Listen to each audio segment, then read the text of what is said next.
ناظرین آداب، آپ دیکھ رہے ہیں بیونڈ بارڈرز۔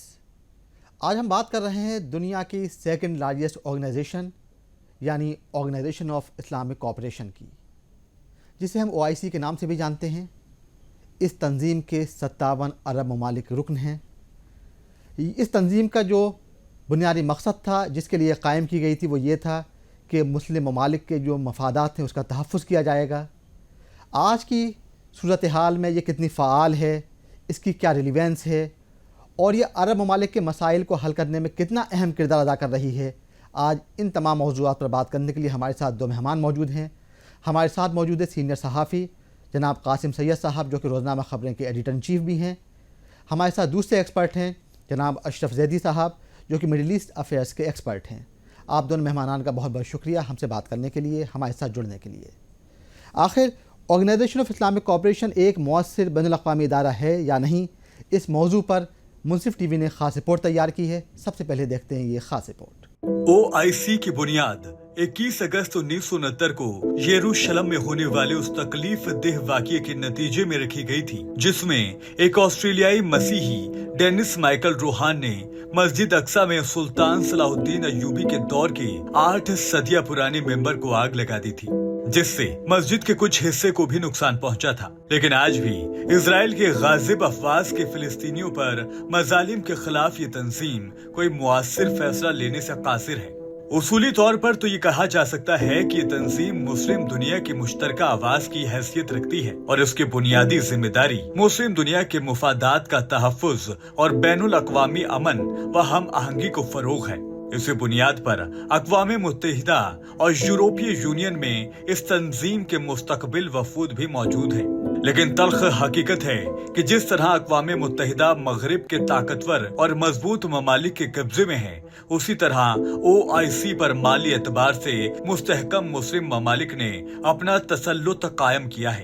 یہی وجہ ہے کہ OIC آزادانہ طور پر ایسا کوئی فیصلہ نہیں کر سکتی جو مسلمانوں کے مشترکہ مفادات کے تحفظ کو یقینی بنا سکے، بلکہ اس پلیٹ فارم پر صرف وہی باتیں زیر بحث آ سکتی ہیں اور وہی فیصلے ہوتے ہیں جن کی وہ ممالک اجازت دیں جنہوں نے اس کے معاملات کو پوری طرح سے اپنے ہاتھوں میں لے رکھا ہے۔ OIC میں زیادہ اثر اور رسوخ رکھنے والے رکن ممالک امریکی طرف جھکاؤ رکھتے ہیں اور اسی وجہ سے اس پلیٹ فارم پر ایسی کوئی بات نہیں ہو سکتی جسے امریکی مفادات پر زد پڑتی ہو یا امریکہ کے کسی قریبی اتحادی پر اثر پڑتا ہو۔ اس تناظر میں دیکھا جائے تو OIC مسلمانوں کی نمائندہ تنظیم کی حیثیت سے ایک علامتی شناخت تو رکھتی ہے، لیکن عملی طور پر یہ ایک غیر مؤثر ادارہ ہے جسے مسلم دنیا کو بہلانے کے لیے ایک کھلونے کی مانند استعمال کیا جاتا ہے۔ قاسم تو شروعات آپ سے کریں گے۔ اگر ہائپوتھیٹیکلی دیکھا جائے تو آرگنائزیشن آف اسلامک کوآپریشن یعنی OIC تقریباً 1.8 بلین جو مسلمز ہیں، جو پاپولیشن ہے، اس کی نمائندگی کرتی ہے۔ اپنی تاسیس سے لے کر آج تک اس آرگنائزیشن نے کتنے ایسے کام کیے جس کی بنا پر یہ سمجھا جائے کہ یہ ایک اہم ادارہ ہے یا غیر اہم، اس کو ہم قرار دے سکتے ہیں؟ یہ جو OIC ہے اس کو لوگوں نے مذاق میں OIC کہنا شروع کر دیا تھا۔ جی، اب آپ اس سے اندازہ لگا لیجئے کہ OIC نے اپنے قیام کے بعد سے اب تک کیا کیا ہوگا۔ دراصل آپ جانتے ہیں کہ یہ 1969 میں قائم کی گئی تھی، جی، جب مسجد اقصی میں ایک آسٹریلیائی یہودی نے آگ لگائی تھی جی، اور اس کی چھت کو نقصان پہنچا تھا، جس سے پوری دنیا میں بے چینی پھیل گئی تھی۔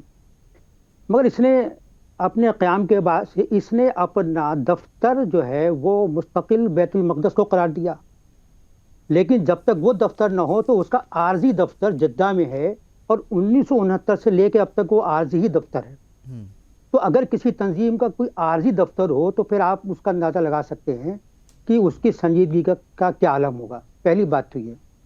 دوسری بات یہ بڑے افسوس کے ساتھ یہ بات کہنی پڑتی ہے کہ OIC نے اپنے قیام سے لے کے اب تک کوئی ایسا مؤثر رول ادا نہیں کیا ہے جس کی تعریف کی جا سکے یا جس کا یہ اعتراف کیا جائے کہ OIC کے قیام کے بعد سے مسلمانوں کے بہت سے مختلف فی مسائل یا دو ملکوں کے درمیان تنازعات کو حل کرنے کا تعلق ہو، جی، یا کوئی ایسا مسئلہ ہو جو پوری مسلم دنیا کو یا پوری دنیا کو متاثر کر رہا ہو، جی، اس کو اس نے حل کیا ہو۔ مثال کے طور پر کویت پر حملہ کیا صدام حسین نے، OIC نے کیا کیا تھا؟ عراق اور ایران کے درمیان کم و بیش 9 سال تک جنگ رہی، OIC نے کیا کیا اس میں؟ ٹھیک ہے۔ اسی طرح سے فلسطین کا مسئلہ جو 1948 سے لے کے اب تک چل رہا ہے، اس کے حل کے لیے او آئی سی کا کیا رول رہا. دراصل یہ او آئی سی میں کئی طبقے موجود ہیں، نیشنلسٹ ہیں، سوشلسٹ ہیں اور اسلامسٹ ہیں. تو جہاں پر اتنے کردار ہوں وہاں پر کسی یکجہتی کا تصور کرنا بڑا مشکل ہے. پھر اس کے علاوہ پھر ایک اور چیز ہے کہ یہ شیعہ بلاک ہے، یہ سنی بلاک ہے. ہاں ہم یہ کہہ سکتے ہیں کہ ایک زمانے میں جب شاہ فیصل، ضیاء الحق جیسے لیڈر موجود تھے اس وقت یہ بہت ایکٹیو تھی اور اس کے اجلاس ہوتے رہتے تھے اور اس کی آواز بھی سنی جاتی تھی. لیکن بنیادی طور پر او آئی سی نے اب تک قراردادوں کو پاس کرنے کے علاوہ کوئی بڑا کام نہیں کیا ہے، اور ان قراردادوں کا کیا اثر ہوا ہے وہ آپ بھی دیکھ رہے ہیں. اس وقت جب یہ اسرائیل اور فلسطین کے درمیان جو لڑائی چل رہی ہے، جس میں 31,000 سے زیادہ بے گناہ فلسطینی مارے گئے ہیں، اور اب بھی وہ جنگ چل رہی ہے، او آئی سی کا ایک اجلاس ہوا، قرارداد منظور کی، کیا اثر ہوا؟ تو جب تک اس کے پیچھے کوئی پاور نہ ہو امپلیمنٹ کرنے کی، تو او آئی سی کا ساری طاقت ہے سیکرٹری جنرل کے پاس. اگر سیکرٹری جنرل ایکٹیو ہے تو اس کا اثر دکھائی دے گا، ایکٹیو نہیں ہے تو نہیں دکھائی دے گا. تو بنیادی طور پر اگر دیکھا جائے، یہ بات کہتے ہوئے اچھا نہیں لگ رہا ہے کہ او آئی سی نے جن مقاصد کے تحت اس کا قیام عمل میں آیا تھا، اس کے بہت سارے مقاصد ہیں، لیکن کسی بھی مقصد پر اگر آپ اس کو دیکھ لیں، آپ نے ایک رپورٹ تیار کی ہے، اس کی روشنی میں آپ دیکھیے ان مقاصد میں کہاں تک وہ پوری اتری ہے. اور آج بھی یہی حال ہے، آج بھی او آئی سی سو رہی ہے. سوائے فلسطین اور کشمیر پر قراردادیں منظور کرنے کے آپ مجھے اس کا کوئی اور کنٹریبیوشن دکھا دیجیے. کیا اس کے علاوہ کچھ کہنے کی گنجائش ہے؟ جی اشرف صاحب، جیسے کہ قاسم صاحب نے بہت ہی کرٹیکل اپنا پوائنٹ آف ویو پیش کیا کہ جو او آئی سی کا کردار ہے وہ ڈکلیریشن والا زیادہ ہے، بیانات زیادہ جاری کرنا ہے، اعلامیے زیادہ جاری کرنے ہوتے ہیں، لیکن کہیں نہ کہیں جو ایکشن اورینٹڈ کہیں بھی اس کی اپروچ دکھائی نہیں دیتی ہے. آپ کو کیا لگتا ہے کہ واقعی میں ایسا ہے؟ کیا کوئی بھی ایسا انسیڈنٹ ہے جہاں پر ایک ایکشن اورینٹڈ اپروچ دکھائی دی ہو او آئی سی کی؟ جی یقیناً اس ادارے کا قیام مسلم امت کی صلاح اور بہبود یا جو اسلامک کنٹریز ہیں ان کے آپسی تعلقات کو بنائے رکھنے کے لیے وجود میں آیا تھا. لیکن واقعاً میں اپنے فاضل دوست اور بزرگ صحافی جو ابھی آپ سے مخاطب تھے ان کی بات سے صد موافقت کرتا ہوں. اور موافقت اس لیے کہ واقعاً جن اہداف کے تحت اس آرگنائزیشن کا یا اس کانفرنس کا وجود لایا گیا تھا، وہ اپنے اہداف پر کھری نہیں اتری اور اپنے اہداف تک وہ آج تک نہیں پہنچ پائی. اس کا کوئی مؤثر اقدام کسی بھی مسئلے میں اسلامی دنیا کے حوالے سے ہو یا دینی حوالے سے ہو، پولیٹیکل حوالے سے ہو یا عالمی منظر نامے میں اس کو اگر دیکھا جائے، عالمی سینیریو میں، وہاں بھی اس کا کوئی خاص کردار نظر نہیں آتا. اور بلکہ میں تو یہ کہوں گا کہ اس آرگنائزیشن کا جو یوز کیا گیا وہ ہمیشہ اسلامی دیشوں کے خلاف کیا گیا. اس کے اجلاس جب بھی ہوئے وہ صرف ایک قرارداد کی حد تک تھے، اور اگر ہمیں کسی اجلاس میں کوئی عملی اقدام دیکھنے کو ملا تو وہ صرف اور صرف کسی اسلامی دیش کے خلاف دیکھنے کو ملا. یعنی اپنے اہداف کے برعکس یہ آرگنائزیشن حرکت کرتی ہوئی نظر آئی، اپنے اہداف کے برعکس چلتی ہوئی اور اپنے اہداف کے برعکس عمل کرتی ہوئی یہ آرگنائزیشن ہمیں نظر آتی ہے. مثلاً اس کا کردار وہی ہے کہ جو یو این او کا تقریباً امریکہ کے حوالے سے یا اسرائیل کے حوالے سے، مطلب جو کردار یو این او ادا کر رہا ہے یا دنیا کے اہم ادارے امریکہ کو بچانے کے لیے، اسرائیل کو بچانے کے لیے ادا کر رہے ہیں، وہی کردار یہ ادارہ ان استعماری طاقتوں کے اہداف کو پورا کرنے کے لیے اس مڈل ایسٹ کے اندر نبھا رہا ہے. جس ہدف کے تحت وجود میں آیا تھا اس کے برعکس اس کے عمل ہمیں دیکھنے کو نظر آ رہا ہے. مثلاً ہمارے فاضل دوست نے کہا کہ مثلاً ایران اور عراق کی جنگ میں کسی طریقے کا کوئی کردار اس کا نظر نہیں آتا، یا پھر ابھی 11 سے 15 سال چلنے والی سیریا کا جو ایک بڑا کانفلکٹ تھا جہاں وہاں کی عوام کو دہشت گردوں کا مقابلہ تھا، یا اسی طرح جب کبھی بھی نیٹو نے کسی اسلامی دیش کے اوپر حملہ کیا تو اس آرگنائزیشن نے سب سے پہلے جس کے اوپر آکرمن ہو رہا ہے، جس کے اوپر حملہ کیا جا رہا ہے، اس اسلامی دیش کو اپنے یہاں سے باہر کا راستہ دکھایا، اس کو الگ تھلگ ڈالنے میں، اس کو الگ تھلگ کرنے میں اس اسلامک آرگنائزیشن نے بہت بڑا کردار ادا کیا۔ جی مثلاً لیبیا کے اوپر حملہ کیا تو ہمیں کوئی اس کا کردار مثبت نظر نہیں آیا، ہاں منفی پہلو ضرور نظر آیا۔ سیریا کے اندر ہمیں مثلاً جس اسلامی دیش کو انٹرنیشنلی ایسولیٹ کرنے کا ایک پلان زائنزم نے اور امریکہ نے کیا، اس آرگنائزیشن نے سب سے پہلے اس دیش کو اپنے آرگنائزیشن سے باہر کا راستہ دکھایا تاکہ اس کو ایسولیٹ کیا جا سکے اور اس کو پورے طریقے سے تباہ کیا جا سکے، اور اس کی تباہی میں یہ OIC شامل ہے۔ اسی طرح دنیا کے اسلامی جو اور دیش ہیں ان کی تباہی میں جب امریکہ نے یا نیٹو نے ان کے اوپر حملہ کیا تو اس آرگنائزیشن نے ان کو کمزور کرنے کے وہ تمام ہتھ کنڈے اپنائے کہ جو ایک امریکہ کے ایجنڈے پہ عمل کرتا، امریکہ کے ایجنڈا اور جو زائنزم کا ایجنڈا ہے اس کے اوپر کھڑے اتر رہے تھے۔ یعنی جس ایجنڈے کے تحت امریکہ آگے بڑھ رہا تھا، جس ایجنڈے کے تحت اسرائیل آگے بڑھتا ہے اس منطقے میں لے کے، اسی ایجنڈے کو لے کے OIC بھی آگے بڑھتا ہے، اور اس کا سیکریٹری جنرل میں سمجھتا ہوں وہی شخص آتا ہے کہ جو اسرائیل کو خوش کر سکے، امریکہ کو زیادہ خوش رکھ سکے، اور ابھی جو یہ غزہ کرائسس ہے پورا کہ فلسطین کا ایشو ہے جس کے لیے یہ آرگنائزیشن وجود میں آئی، جس مسئلے کو لے کے یہ وجود میں آئی، آج ہم دیکھ رہے ہیں 3 مہینے بعد 4 مہینے بعد بھی اس کا سولوشن آج تک سوائے ایک جلسے کے اجلاس کے کچھ نہیں ہو پایا، جبکہ اس آرگنائزیشن کو کم از کم اتنا ضرور کر لینا تھا، کام ضرور کرنا تھا کہ وہ اسرائیل تک پہنچنے والی اپنے جو ممبرز ہیں OIC کے ان کے ذریعے پہنچنے والی ایڈ کو بند کر دیتا، لیکن وہ بھی یہ کہ وہ فلسطینیوں کے حق میں اقدام کرتا، بلکہ ہم نے دیکھا کہ یہ آرگنائزیشن وہ ممبرز اور OIC کے جو اسرائیل کو مسلسل پچھلے 47 سالوں سے یا 60 سے زیادہ سالوں سے مدد پہنچا رہے ہیں، ان کو بھی روکنے میں ناکام رہا۔ جی اشرف صاحب، جی قاسم صاحب، جیسے کہ اشرف صاحب نے ایک کوشچن ریز کیا کہ جو OIC کے رکن ممالک ہیں وہ امریکہ کی طرف جھکاؤ رکھتے ہیں، کیا آپ کو بھی ایسا لگتا ہے کہ جب بھی کوئی معاملہ ہوتا ہے، کوئی بھی قرارداد پاس ہوتی ہے تو ان چیزوں کو کبھی ٹارگٹ نہیں کیا جاتا جہاں پر امریکہ زد میں آتا ہو یا اس کے اتحادی ممالک کے اوپر کوئی بھی جو ہے کوشچن ریز ہوتا ہو؟ دیکھیے، اصل میں نے جیسے پہلے کہا تھا نا کہ اس کے اندر 3 بلاک ہیں، جی، تو یہ جس وقت اس کا قیام عمل میں آیا اس وقت دنیا میں کولڈ وار چل رہی تھی، ٹھیک، امریکہ اور سابق سوویت یونین کے درمیان۔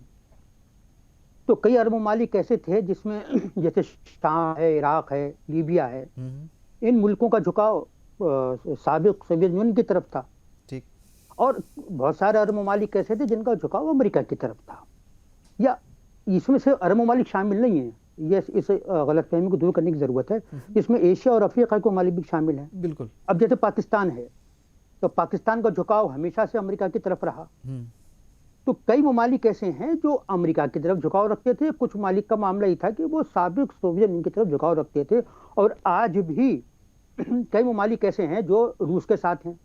اب جیسے انہوں نے شام کی لڑائی کا ذکر کیا، شام کی لڑائی میں روس ان کے ساتھ کھڑا تھا، بشار الاسد کے ساتھ، اور ایران اور دیگر ممالک، کچھ ممالک جو تھے وہ اس کی طرف کھڑے ہوئے تھے۔ بالکل۔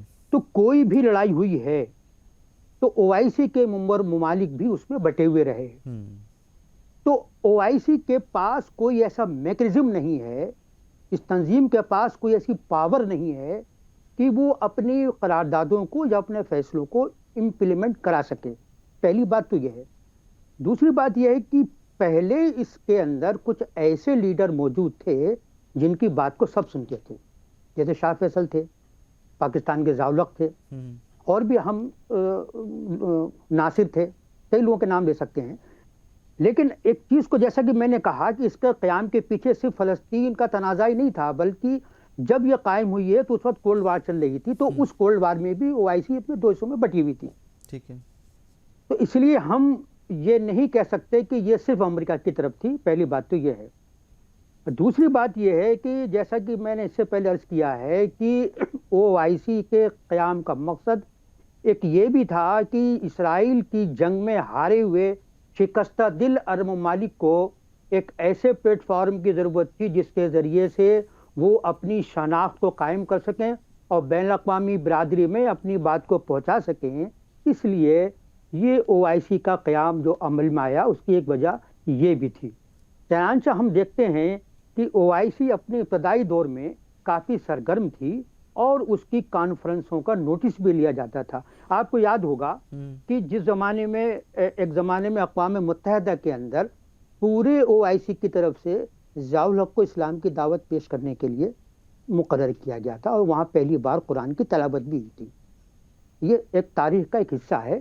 ضیاء الحق کا نام لینا ایک مجبوری ہے کیونکہ وہ اس کا ایک پارٹ تھے. تو اس کے بعد سے جیسا کہ انہوں نے بھی کہا اور میں پہلے کہہ چکا ہوں کہ اس کا بنیادی مقصد تو یہ تھا نا کہ جو مسلم ممالک ہیں، عرب ممالک نہیں، مسلم ممالک میں اگر کوئی تنازع پیدا ہوتا ہے تو وہ اس کو حل کرے. اب یہ حل کیسے کرے؟ یہ کہیں نہ کہیں جیسے کہ اشرف زیدی صاحب نے کہا کہیں نہ کہیں خود بھی ایک پارٹی کے طور پر نظر آنے لگا. اس کی قراردادوں کے الفاظ کے انتخاب سے جو بھی پچھلی جنگیں جو ہوئی ہیں مسلم ممالک کے درمیان اس کے الفاظ کے انتخاب سے سمجھا جا سکتا ہے. لیکن اپنے اسی رویے کی وجہ سے جو ممالک واقعی یہ چاہتے تھے اس پلیٹ فارم کے ذریعے کچھ اچھے کام ہوں وہ دور ہوتے چلے گئے اور ان کا وہ ایکٹیو رول نہیں رہا. تو اب کیا ہو گیا ہے کہ نشستن گفتن برخاستن، بھائی کہیں کچھ ہو رہا ہے، چلو بھائی چلو بیٹھ جاؤ، بیٹھ کے قرارداد پاس کر دو. لیکن کیا اس قرارداد کی کہیں گونج سنائی دیتی ہے؟ کیا کوئی اس کا اثر لیتا ہے؟ تو جس طرح سے اقوام متحدہ دنیا کا سب سے بڑا ادارہ ہے اور آپ نے کہا کہ یہ او آئی سی دوسرا سب سے بڑا ادارہ ہے، جو حالت اقوام متحدہ کی ہے وہ اپنی قراردادیں منظور کرنے کے باوجود بھی اس وقت تک امپلیمنٹ نہیں کرا پاتا ہے جب تک کہ سپر پاور یا سیکورٹی کونسل کے جو ممبران ہیں جب تک وہ اس کے پیچھے نہ کھڑے ہوں. اس میں سے اگر ایک ممبر بھی خلاف کھڑا ہو جاتا ہے تو کتنی بھی سچی بات ہو اس کو ویٹو کر دیا جاتا ہے. جیسا کہ ابھی ہم اسرائیل اور فلسطین کے تنازع میں دیکھ رہے ہیں، اتنی سخت قراردادیں اقوام متحدہ نے منظور کی ہیں لیکن امریکہ کے ویٹو کی وجہ سے ان پر آج تک عمل نہیں ہو سکا ہے. دوسری بات یہ کہ او آئی سی ہے ضرور، لیکن او آئی سی کے اندر بھی قیادت کی جو کشمکش ہے، یعنی معاف کیجیے گا جیسے ایران اور سعودی عرب کے درمیان مسلمانوں کی قیادت کی کشمکش کس کے ہاتھ میں آئے؟ اب ایک تیسرا فریق پیدا ہو گیا ہے، ترکی، مسلم قیادت کا دعوے دار. تو یہ جو قیادت کے دعوے، پاکستان تو اس سب سے بہت پہلے باہر جا چکا ہے کیونکہ اس کے اپنے وجود کے لالے ہیں، وہ اس کی اپنی بقا کا مسئلہ ہے، وہ اس کو حل کرے گا کہ وہ ان کی قیادت کا دعویٰ کرے گا، تو وہ تو ہٹ گیا ہے اس فیلڈ سے. لیکن جب تین ممالک جو ہیں ان کی آپس کی کشمکش کا اثر بھی کہیں نہ کہیں وہ ایسی بھی پڑتا ہے. یہ عرب اسرائیل جنگ میں اس میں اسرائیل فلسطین جنگ میں آپ دیکھ لیجیے کچھ ممالک کا رویہ بہت سخت ہے، وہ فلسطین کے معاملے میں بالکل ساتھ کھڑے ہوئے ہیں، جیسے ایران ہے، جیسے ترکی ہے. کچھ ممالک کا رویہ بہت سافٹ ہے، وہ ایک قدم پیچھے جاتے ہیں، ایک قدم آگے جاتے ہیں، جیسے سعودی عرب ہے، یو اے ای ہے، قطر ہے. تو آپ یہ اندازہ لگائیے جب اس طرح سے مختلف ذہنوں کے لوگ موجود ہوں گے اور ان کے درمیان کسی بھی ایک مسئلے پہ ہم مانگی نہیں ہوگی تو ایسی کانفرنسوں کا جو حشر ہوتا ہے وہی حشر اس کا بھی ہے. تو اب او آئی سی کا ایک وجود ہے، یہ ایک ایسی غنود شدہ لاش ہے جس کو مسالہ لگا کر رکھا گیا ہے، یا اسے ہم کہتے ہیں کہ یہ عصائے سلیمانی ہے جس کو اندر سے اس کو کھا لیا گیا ہے دیمک نے، لیکن لگ یہ رہا ہے کہ لاٹھی اپنی جگہ کھڑی ہوئی ہے. اس لیے ہم مستقبل قریب میں بھی اس سے کوئی بہت اچھی امیدیں وابستہ نہیں کر سکتے. ٹھیک ہے، یہ بات تو سمجھ میں آتی ہے کہ ٹھیک ہے قراردادیں پاس کرتے ہیں، ان کی مجبوری بھی ہے، کوئی ایکشن اورینٹڈ اپروچ بہت زیادہ اڈاپٹ کر بھی نہیں سکتے ہیں. لیکن کہیں نہ کہیں جو عرب ممالک ہیں ان کی نیک نیتی پر بھی ایک سوال کھڑا ہوتا ہے. اشرف صاحب، کئی عرب ممالک ہیں وہ ان کا اگر کہا جائے کہ ایک لو افیئر چل رہا ہے اسرائیل کے ساتھ میں، کہیں نہ کہیں کوشش ہے ان کی کہ وہ ٹائز کو نارملائز کر سکے اسرائیل کے ساتھ میں.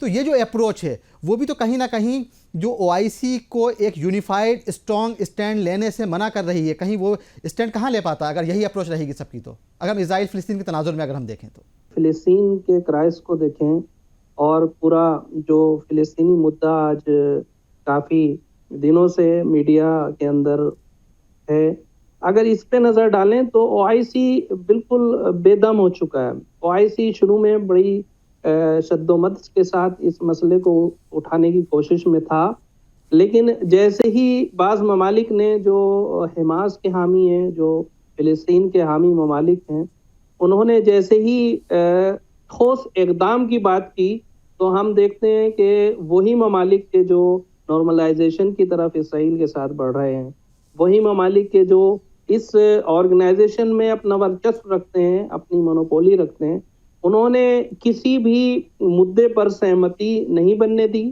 اور ایون جو ایک بڑا مانگ تھی اس OIC کی میٹنگ میں، آخر میں جو OIC کی میٹنگ ہوئی غزہ کے حوالے سے، اس میں سب سے جو اہم مانگ تھی وہ یہ تھی کہ ہم ہر طریقے کی سپلائی، چاہے وہ فوڈ سپلائی ہو یا ٹریڈ کا معاملہ ہو، وہ اسرائیل کے ساتھ بالکل قطع کر دیں. اسرائیل کے ساتھ ہر طریقے کے تعلقات کم از کم اگر ہم کچھ نہیں کر سکتے تو یہ ضرور کر سکتے ہیں، یہ ہمارے ہاتھ میں ہے. لیکن ہم نے دیکھا کہ جس طرح کے ٹریڈ بعض ممالک کی چل رہی تھی وہ اسی طرح چل رہی ہیں، بلکہ اس میں اضافہ دیکھنے کو مل رہا ہے.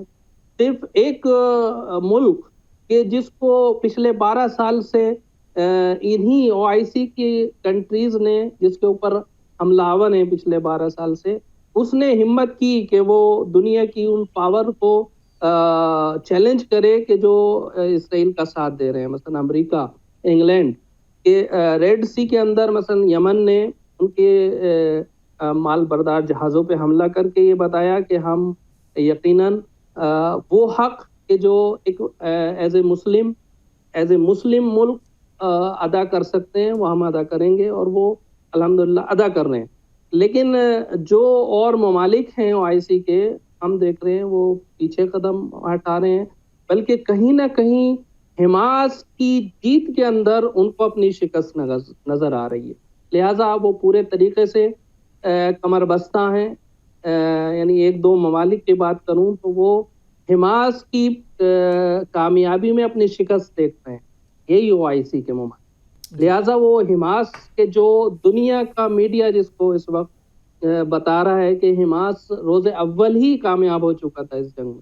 اسرائیل جتنا اس جنگ کو کھینچ رہا ہے اتنا ہی زیادہ وہ ناکام ہوتا نظر آ رہا ہے، اتنا ہی زیادہ ناکام، روز بروز اس کی ناکامیوں کے جو چرچے ہیں وہ دنیا میں عام ہوتے جا رہے ہیں. اور حماس کل بھی کامیاب تھا، آج بھی کامیاب ہے، اور انشاءاللہ جس روز یہ جنگ رکے گی اس روز جنگ کا رکنا نہیں ہے بلکہ حماس کی کامیابی کا اعلان ہونا ہے. لہٰذا ان ممالک کو کہ جن کی مونوپولی اس OIC کے اوپر ہے، ان کو اپنی ناکامی صاف طور پہ نظر آ رہی ہے. لہٰذا انہوں نے کسی طریقے کا ٹھوس اقدام OIC کے ذریعے انجام نہیں دیا، اور نہ ہی ان سے کوئی امید کی جا سکتی ہے. اور وہ آرگنائزیشنز، وہ ممالک اور وہ دھڑے اور وہ مسلمان امت کہ جو آج حماس کے ساتھ کھڑی ہے، فلسطینی بچوں اور وہاں کی نہتی عوام کے ساتھ کھڑی ہے، ان کو بھی تقریباً OIC یا اس طرح کی کسی بھی تنظیم سے بہت زیادہ کسی طریقے کی امید نہیں ہے، بلکہ ان کی امید وہی جیالے، وہی جوان کہ جو آج اسرائیل کے مقابلے پہ ڈٹے ہوئے ہیں غزہ کے اندر یا اور ایریاز میں، ان کے اوپر لگی ہوئی. جی قاسم صاحب، ایک آخری سوال، جو فی الحال جو صورتحال ہے آپ کو کیا لگتا ہے کہ OIC کتنی ریلیونٹ ہے، اور جو پیلسٹینین کرائسس ہے اس کو ایڈریس کرنے میں کیا ابھی بھی کوئی رول پلے کر سکتی ہے، اور کیا اسے لائن آف ایکشن لینا چاہیے جس سے کہ فعال آرگنائزیشن بن سکے؟ سوال یہ ہے کہ وہ لائن آف ایکشن کس بنیاد پر لے. پہلا تو یہ ہے. جی. دوسرے، اشرف زیدی صاحب نے کھل کے بات نہیں کہی. بھائی انہوں نے کہا کہ ایک ملک ہے جس کے خلاف 12 سال سے یہ ہوا اور وہ ان کے ساتھ کھڑا ہوا ہے. جی. میرا خیال ہے ان کی مراد ایران سے ہے.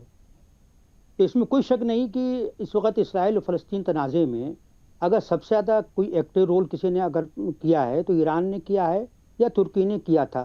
ترکی اب نہ جانے کیوں تھوڑا خاموش ہے, پیچھے ہو گیا ہے. تو ہمیں یہ کہنا چاہیے کہ ہم فلسطین کے ساتھ کھڑے ہوئے ہیں, ہم فلسطین کے مظلوم عوام کے ساتھ کھڑے ہیں. حماس کے ساتھ کھڑے ہونے کی بات میں اختلاف ہو سکتا ہے, کچھ لوگ کچھ کہہ سکتے ہیں, کچھ لوگ کچھ کہہ سکتے ہیں, لیکن فلسطینی مظلوم عوام کے ساتھ تو پوری دنیا کھڑی ہوئی ہے. وہ ممالک بھی کھڑے ہوئے ہیں جو اس کے اسرائیل کو کے اندر جان ڈالتے ہیں, جو اس کے پاور کی سپلائی کا ایک ذریعہ ہے. میں یورپ کے بہت سے ممالک اب کھل کے فلسطینی عوام کے تعلق سے بات کرنے لگے ہیں جو اس سے پہلے نہیں کی جا رہی تھی. تو یہ فلسطینی عوام کی مسلسل لڑائی کا اور اتنے مہینے تک اس جنگ کو کھینچ کے لے جانے کا جو ایک جو دہائی دے رہا ہے, اس کی وجہ سے یہ صورتحال پیدا ہوئی ہے. اب سوال یہ پیدا ہوتا ہے کہ کیا OIC اس میں مؤثر رول ادا کر سکتی ہے؟ مؤثر ادا نہیں کر سکتی. اس کی وجہ ہے, اس کی وجہ یہ ہے کہ ایران کی فعالیت یا یمن سے حوثیوں کا اور لبنان سے حزب اللہ کا اس جنگ میں انوالو ہونا, جن کو ایران کا اتحادی سمجھا جاتا ہے. تو اب اگر یہ لوگ مؤثر طور سے رول ادا کریں گے تو ان کو لگے گا کہ اس خطے میں ایران کے اثر و نفوذ میں اضافہ ہو رہا ہے. تو بہت سارے ممالک نہیں چاہتے کہ ایران کے اثر و نفوذ میں اضافہ ہو. کون ممالک نہیں چاہتے, ان کا نام لینے کی ضرورت نہیں ہے, سب جانتے ہیں. جو اسرائیل سے تعلقات قائم کرنا ہی چاہتے تھے کہ یہ 7 اکتوبر کا واقعہ ہو گیا, ورنہ ہو سکتا ہے کہ آج اسرائیل کا سفیر وہاں پر بیٹھا ہوا ہوتا. اور آج بھی ان کی اس بات کی فکر ہے کہ جنگ جلدی سے بند ہو اور اسرائیل کے ساتھ تعلقات قائم کیے جائیں. تو اس میں سے کئی عرب ممالک کے تعلقات تو ہیں ہی ہیں, کچھ ممالک صف میں کھڑے ہوئے ہیں قائم کرنے کے لیے. اور اسی OIC میں وہ ممالک بھی ہیں جنہوں نے آج تک اسرائیل کو تسلیم نہیں کیا ہے اور شاید وہ مستقبل قریب میں تسلیم نہ کریں. تو اب آپ اندازہ لگائیے کہ اس OIC میں اس طرح کی صف بندی ہو کہ کچھ لوگ اسرائیل کے ساتھ کھڑے ہوئے ہوں, سفارتی تعلقات کی حد تک ہی صحیح, کاروباری معاملات کی حد تک ہی صحیح, اور کچھ ممالک ایسے ہیں جو اسرائیل سے کسی بھی قسم کا تعلق نہیں رکھنا چاہتے. ایسی صورتحال میں OIC آخر کس طرح سے کوئی مؤثر رول ادا کر سکتا ہے؟ بلکہ مجھے تو یہ لگ رہا ہے کہ آنے والے وقت میں OIC مزید غیر مؤثر ہوتی چلی جائے گی, اس لیے کہ اگر کوئی تنظیم غیر محسوس طریقے سے ہی صحیح, اگر وہ کسی فریق کے ساتھ کھڑی ہوئی نظر آئے یا کھڑی ہوتی بھی دکھائی بھی دے, تو اس کی غیر جانبداری وہیں مشکوک ہو جاتی ہے. اور اب کوئی تنظیم اگر غیر جانبدار نہ ہو تو نہ تو فیصلہ ساز ہو سکتی ہے, نہ اس کو منصف بنایا جا سکتا ہے. اور اگر وہ منصف کی کرسی پہ بٹھائے بھی جائے تو وہ صحیح فیصلہ کرے گا, اس کے بارے میں شبہ ضرور پیدا ہوگا. بالکل, بہت شکریہ قاسم سید صاحب, بہت شکریہ اشرف زیدی صاحب ہم سے جڑنے کے لیے, اپنے انسائٹ ویوز دینے کے لیے. OIC کا قیام چونکہ مسلم ممالک کے مفادات کے تحفظ کے لیے کیا گیا تھا, لیکن ابھی تک جو صورتحال ہے وہ یہ ہے کہ OIC کی جانب سے صرف ریزولوشن پاس کیے گئے, صرف قراردادیں پاس کی گئیں, کبھی بھی کوئی ایکشن اورینٹڈ اپروچ کبھی بھی اڈاپٹ نہیں کی گئی. صرف یہی کہا جا سکتا ہے کہ اس قلم کو خدا روشنائی نہ دے جو سزائیں تو لکھے رہائی نہ دے, ٹوٹ جانا ہی بہتر ہے وہ آئینہ جس میں اچھا برا کچھ دکھائی نہ دے. اسی کے ساتھ ہی آج کا یہ بلیٹن اختتام پذیر ہوتا ہے. اجازت دیجیے, آداب.